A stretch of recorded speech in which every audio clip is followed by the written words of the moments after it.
Hey guys, this is my chicken plucker that we had purchased off of Amazon a couple of years ago, and it has been a tremendous help for us in plucking our chickens and turkeys. And today I want to go over a few little tricks and hacks that we have come up with to help make the process significantly more easier and faster. So the first one is a simple one. I've got this bucket here. I just picked a 5-gallon bucket that I had laying around, an old one. This might actually be a 4-gallon bucket.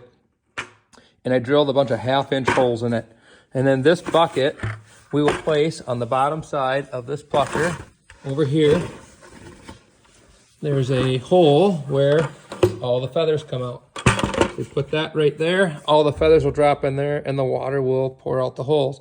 All we gotta do then is take that bucket and dump it in our trash bag for getting rid of the feathers. Here is the other modification that we did to this chicken plucker. This is a waterproof switch. I put some glue around or some sealant around it too. This part is waterproof, but this part didn't have a seal in it. So I put some silicone around it before I put it back together. But this is my new on-off switch. The on-off switch before was somewhere down here. So every time you needed to turn it on and off, here it is.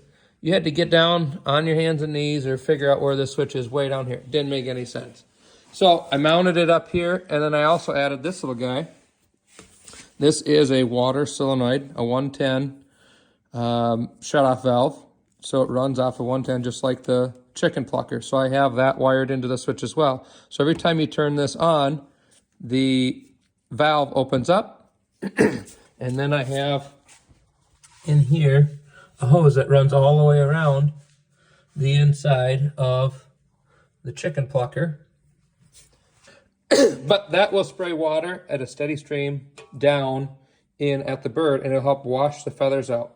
So what I did is I got the hose cut to length, and I put it in here, hooked everything up, hooked it up to the garden hose, and then I drilled a bunch of the smallest little drill bit that I had, you know, an 1/8 inch or 1/16 of an inch, 3/16, something like that.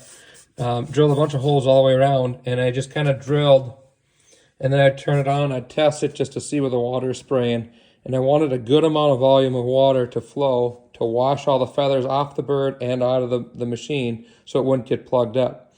So what I usually would do is I would turn on the chicken plucker and get that thing spinning. Once that's spinning and you got good water flow and everything, then I will drop 2 birds in there. I found that this plucker works really well with 2 birds. It's kind of a sweet spot.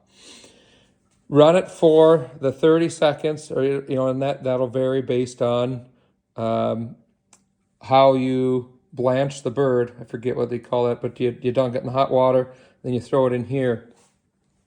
And so you just got to find your sweet spot on your timing.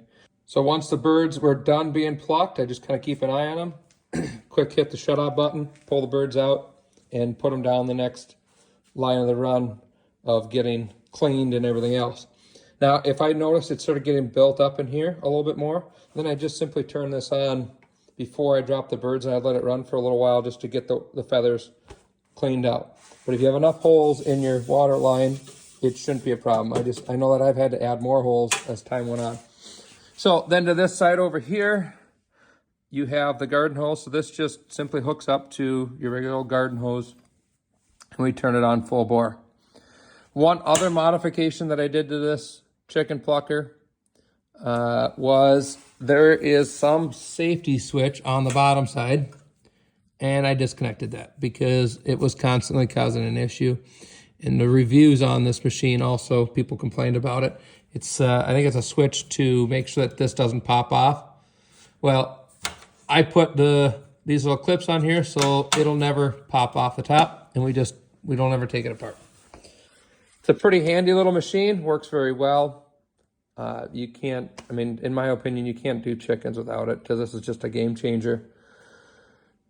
It's a little, so the only downside to this machine is it's a little underpowered, I feel like. If you throw 2 birds in there and then turn it on, it won't, a lot of times it won't start. It's a little bit weak. But as long as you have this thing spinning, because it's a big heavy piece of steel in here, so as long as you have the momentum going, then it has no problem. I've done 3 birds in at a time. It just doesn't do 3 birds very well. It likes to do 2.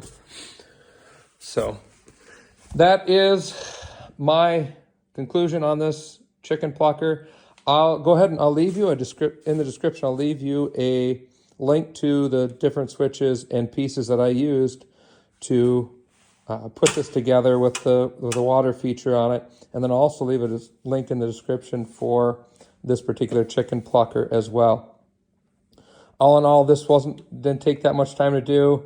The only thing I had to do really to this is drill a hole there, and then I put a clamp here and put a clamp right here to hold the pipe in. Actually, it doesn't even look like I did a clamp. I just put a bolt in to keep the pipe from falling down. So, yeah, I hope this video helps you. If you like this video, please give it a thumbs up and subscribe to the channel. I do different videos every week on things that I do around our homestead to help make my life easier, and I like to share them with you guys. So please give it a thumbs up and subscribe, and I hope you have a great day, and we'll see you in the next video.